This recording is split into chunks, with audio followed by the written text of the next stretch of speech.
Text string function in Excel. Excel formulas and function की series में आज हम कवर करने वाले हैं टेक्स्ट और स्ट्रिंग फंक्शंस को। इस वीडियो के अंदर हम टोटल 11 फॉर्मूलाज के ऊपर बात करने वाले हैं, तो चले स्टार्ट करते हैं। सबसे पहले हम बात करते हैं अपर, लोअर एंड प्रॉपर की।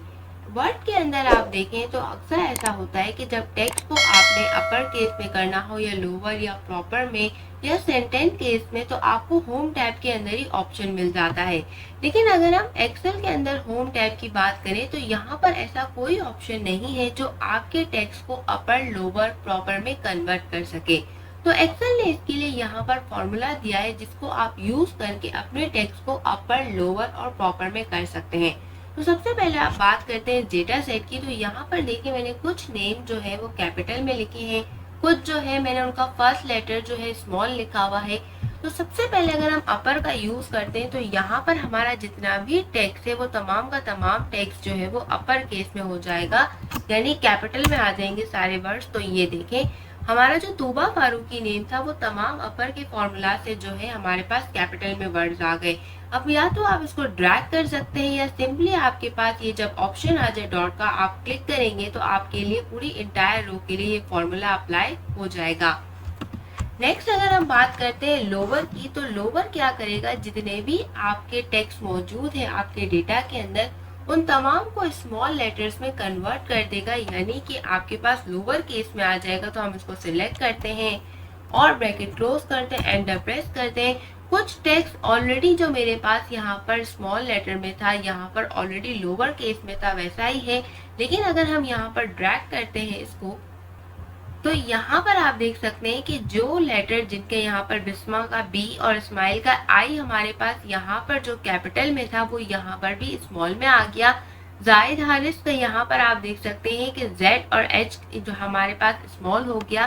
तो इस तरह से आप लोअर केस को यूज कर सकते हैं। नेक्स्ट अब हम बात करते हैं प्रॉपर की। तो प्रॉपर क्या करता है कि आपके डेटा को सेंटेंस केस में कन्वर्ट कर देता है। यहाँ पर अगर मैं जो है वो इंटायर रो को कर देती हूँ, अगेन सिलेक्ट, ब्रैकेट क्लोज, तो यहाँ पर आप देख सकते हैं कि तूबा का टी और फारूकी का एफ जो है आपके पास यहाँ पर कैपिटल में आ गया, यानी कि आपका जो डेटा है वो सेंटेंस केस में कन्वर्ट हो गया। तो आप इन तीनों फॉर्मूला को यूज करते हुए अपने टेक्स्ट को अपर, लोअर और प्रॉपर में कन्वर्ट कर सकते हैं। फंक्शन के अंदर नेक्स्ट अब हम कवर करने वाले हैं लेफ्ट, राइट, मिड एंड कॉन्केटेनेट को। सबसे पहले हम बात करते हैं लेफ्ट की। लेफ्ट हमारे लिए क्या फंक्शन परफॉर्म करता है। यहाँ पर मैंने अपने चैनल का नेम लिखा है क्रेज ऑफ लर्निंग। अगर आपको अपने डेटा सेट के अंदर टेक्स्ट के अंदर कोई स्पेसिफिक मिड वैल्यू चाहिए जो आप फाइंड आउट करना चाहते हैं लेफ्ट थ्रू लेफ्ट, तो उसके लिए आप ये फॉर्मूला यूज कर सकते हैं लेफ्ट का। जैसे यहाँ पर मैं इक्वल टू लेफ्ट यूज करती हूँ तो यहाँ लिखा है return the specified number of character. तो वो आपको जितने भी नंबर ऑफ कैरेक्टर उस वर्ड के अंदर मौजूद होंगे वो आपको रिटर्न करके देगा। ठीक है, तो यहाँ पर लेफ्ट है। अब मैंने इसको कर लिया सिलेक्ट क्रेज को, कॉमा। अब मुझे क्रेज में से जो है वो कितने अल्फाबेट यानी कितने नंबर ऑफ कैरेक्टर्स मुझे चाहिए। तो यहाँ पर अगर ये लेफ्ट से डेटा उठाएगा तो मुझे चाहिए 2, तो मैंने लिख दिया 2, ब्रैकेट क्लोज करेंगे। तो यहाँ पर देखिए इसने सिर्फ लेफ्ट का CR यहाँ पर पिक किया है। इसी तरह से लेफ्ट की तरह अगर हम राइट का फंक्शन भी देखें तो सेम है, लेकिन अब वो जो डेटा उठाएगा वो आपके पास लेफ्ट से नहीं बल्कि राइट से उठाएगा। तो अगेन हम यहाँ पर सिलेक्ट करते हैं क्रेज को, कॉमा, और नंबर कैरेक्टर अब मैं यहाँ पर 2 दूं तो यहाँ पर देखें इसने एंड का डेटा उठाया ZT यानी कि राइट से। तो लेफ्ट और राइट को यूज करके आप अपने किसी भी स्पेसिफिक वर्ड या टाइटल से जो है वर्ड पिक कर सकते हैं। नेक्स्ट अब हम बात करते हैं मिड फंक्शन की। मिड फंक्शन क्या करता है, लेफ्ट और राइट की तरह ही आपके टेक्स्ट के अंदर पर्टिकुलर नंबर पिक करके देता है। जब हमने लेफ्ट और राइट फॉर्मूला यूज किया था तो आपने देखा था कि लेफ्ट और राइट के जो भी कैरेक्टर हमने पिक किए थे वो उनकी पोजीशन लेफ्ट और राइट से पिक किए थे।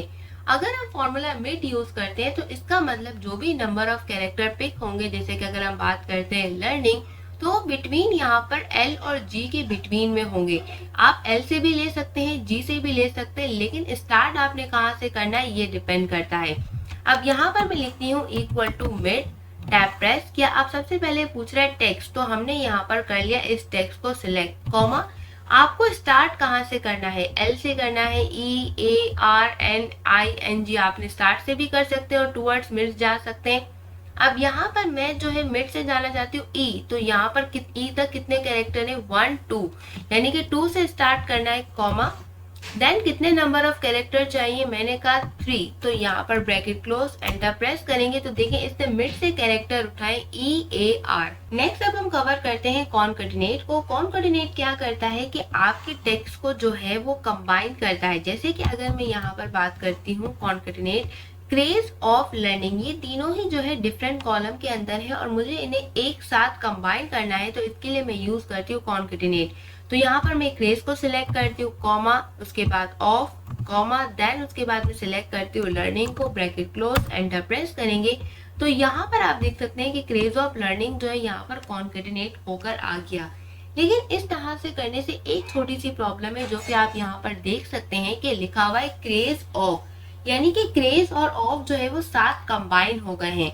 तो जब भी आपकी डेटा सेट के अंदर इस तरह से प्रॉब्लम आ जाए फॉर्मूला अप्लाई करते वक्त, तो आपने एक छोटा सा काम ये करना है। मैंने फॉर्मूला ओपन किया, आपने कॉमा के बाद जो है वो आपने डबल कोट्स देने, ठीक है, स्पेस देके डबल कोट्स देने कॉमा, उसके बाद आपने जो है अगला वर्ड या कैरेक्टर जो है टेक्स्ट सिलेक्ट करना है, इंटर प्रेस करेंगे और आप देखिए क्रेज और ऑफ दोनों आपके पास क्या हो गए, सेपरेट। नेक्स्ट अब हम बात करते हैं ट्रिम और टेक्स्ट फंक्शन की। ट्रिम और टेक्स्ट फंक्शन क्या काम करता है? ट्रिम फंक्शन आपके पास एक्सेल के अंदर जब भी आपके डेटा सेट में कोई स्पेस मौजूद है उसको रिमूव करता है। यहाँ पर आप देख सकते हैं कि नंबर ऑफ नेम जो मैंने यहाँ पर एंटर किए हैं, तो वहां पर अननेसेसरी स्पेस मैंने ज्यादा दे दिया है। तो ट्रिम फंक्शन की हेल्प से आप इन स्पेस को जो है वो रिमूव कर सकते हैं। मैंने इस नेम को कर लिया select, bracket close, enter press करेंगे तो यहाँ पर आप देखें आदिल और हुसैन के दरमियान जो स्पेस था वो रिमूव हो गया। आप मुझे सबके लिए करने की जरूरत नहीं, सिर्फ एक क्लिक करेंगे और आपके डेटा सेट के अंदर जितना भी स्पेस है वो यहाँ पर रिमूव हो जाएगा। नेक्स्ट अब हम बात करते हैं टेक्स्ट फंक्शन की। टेक्स्ट फंक्शन हम यूज क्यों करते हैं, इसके लिए आपको पहले एक डेमो देखना पड़ेगा। अभी हमने जो है फॉर्मूला सीखा कॉनकैटिनेट का, तो यहाँ पर मैं यूज करती हूँ कॉनकैटिनेट को। सबसे पहले मैंने सिलेक्ट कर लिया इस नेम को। मैं चाहती हूँ कि इस सेल के अंदर नेम जो है एम्प्लॉय का और डेट ऑफ ज्वाइनिंग जो है वो साथ आ जाए, तो यहाँ पर मैंने सेल को सिलेक्ट किया कॉमा। अभी हमने सीखा था कि अगर हमें स्पेस चाहिए तो हमें यहाँ पर कॉमा, डबल कॉमा यानी कि स्पेस देने के लिए, इसके बाद हम इस सेल को कर लेते हैं सिलेक्ट, ब्रैकेट क्लोज करेंगे, एंटर प्रेस करेंगे तो यहाँ पे आप देख सकते हैं कि एक प्रॉब्लम आती है डेट के साथ, न्यूमेरिक वैल्यू के साथ, कि ये फॉर्मूला यूज करने के बाद कन्वर्ट हो गया इनटू दी कोड। अब मुझे तो कोड नहीं चाहिए, मुझे तो यहाँ पर डेट ऑफ ज्वाइनिंग चाहिए। तो इसके लिए मैं यहाँ पर क्या करती हूँ, इसके लिए हम यूज करेंगे टेक्स्ट का फंक्शन। तो किस तरह से आपकी न्यूमेरिक वैल्यू को हम कैसे टेक्स्ट में कन्वर्ट कर सकते हैं या उसी फॉर्मेट में कन्वर्ट कर सकते हैं, ये हम सीखेंगे इस फंक्शन के अंदर। तो यहाँ पर सबसे पहले हम कर देते हैं इसको रिमूव। अब हमने यहाँ पर टेक्स्ट फंक्शन यूज करना है, तो कॉनकैटिनेट टेक्स्ट फंक्शन जो है आप किसी और फंक्शन के साथ मिलाकर आप यूज करेंगे तभी वो इफेक्टिव रहेगा। अब यहाँ पर हम बात करते हैं, सबसे पहले हमने सिलेक्ट कर लिया इस फंक्शन को, आदिल हुसैन को हमने नेम सिलेक्ट कर लिया।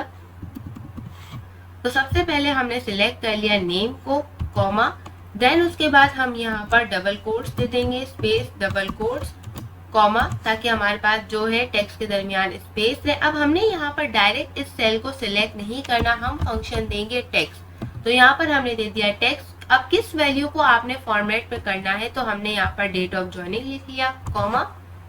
अब जो भी आपने फॉर्मेट देना है, ठीक है, अब डेट का फॉर्मेट हमारे पास क्या है, वो हमारे पास है DDT। मंथ के लिए हम क्या यूज करते हैं, यहाँ पर स्लैश है तो मैं यहाँ पर स्लैश यूज करूंगी। जो फॉर्मेट आपके टेक्स्ट का है आपने वही फॉर्मेट यहाँ पर उसे देना है। अब डेट का फॉर्मेट है यहाँ पर DDD, उसके बाद मंथ के लिए हम यूज करते हैं MM, ईयर के लिए हम यहाँ पे यूज करते हैं YYY और इन्वर्टेड कॉमा क्लोज। आपने जो भी फॉर्मेट देना है वो इन्वर्टेड कॉमा में देना है, क्योंकि ये आपके पास स्ट्रिंग है, टेक्स्ट फंक्शन है, इसलिए ब्रैकेट क्लोज करेंगे, one more time bracket close करेंगे, एंटर प्रेस करेंगे और अब देखें आपके पास जो कोड आ रहा था वो एग्जैक्टली आपके पास जो है वो डेट में कन्वर्ट हो गया। लास्ट फंक्शन हम अपनी इस वीडियो के अंदर सीखने वाले हैं रिप्लेस और सब्स्टिट्यूट को। अगेन यहाँ पर मैंने जो है अपने चैनल की टैगलाइन जो है, अपने चैनल का नेम यूज किया है which is craze of learning.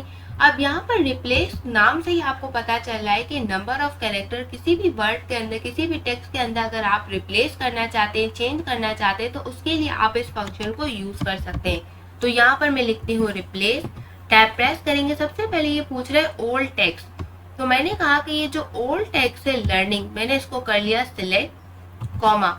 अब ये पूछ रहा है स्टार्ट नंबर, मतलब चेंज कहाँ से करना है, तो मैंने कहा स्टार्ट आप कर ले 2 के बाद, तो यानी कि 2 से आपने स्टार्ट लेना है, ठीक है, कॉमा। कितने नंबर ऑफ कैरेक्टर जो है आप चेंज करना चाहते हैं, तो मैंने कहा यहाँ पर नंबर ऑफ कैरेक्टर मुझे चेंज करने हैं 3, मैंने यहाँ पर लिख दिया 3, कॉमा। उसके बाद ये आपसे पूछ रहा है न्यू टेक्स्ट। अब न्यू टेक्स्ट का मतलब ये है कि अगर आप इसको रिप्लेस करते हैं तो इसकी जगह आप यहाँ पर क्या इनपुट देना चाह रहे हैं। अगर आप इसकी जगह कोई टेक्स्ट ही देना चाह रहे हैं तो आप उसको इन्वर्टेड कॉमा में लिखेंगे। अगर इसकी जगह कोई नंबर है तो आपको इन्वर्टेड कॉमा देने की जरूरत नहीं है, ठीक है। तो यहाँ पर मैं एक नाम देती हूँ कि 3 कैरेक्टर है, तो मैंने इसको दे दिया, इसका रख दो AA, inverted comma close, bracket close, enter press करेंगे और यहाँ पर देखें कि इसने इसको रिप्लेस कर दिया लर्निंग के EAR को AAA से। नेक्स्ट अब हम बात करते हैं सब्स्टिट्यूट की। तो सब्स्टिट्यूट हमारे पास जो है वो फंक्शन रिप्लेस की तरह ही करता है कि ये आपके पास कोई स्पेसिफिक नंबर ऑफ कैरेक्टर जो है वो आपके डेटा सेट के अंदर रिमूव कर देता है। तो यहाँ पर अगर हम बात करते हैं कि टेक्स्ट मैंने सिलेक्ट किया यहाँ पर लर्निंग, कॉमा।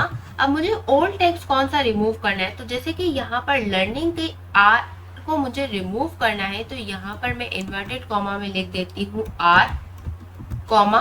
देन उसके बाद न्यू टेक्स्ट आपको R की जगह क्या सब्स्टिट्यूट करना है, तो मैंने यहाँ पर R की जगह D लिखना है, तो मैंने इसको लिख दिया D, and that's it. Bracket close करेंगे, एंटर प्रेस करेंगे और यहाँ पर आप देखिए लर्निंग का R रिमूव होके यहाँ पर आपके पास रिप्लेस हो गया, यानी कि D लीडिंग में आ गया।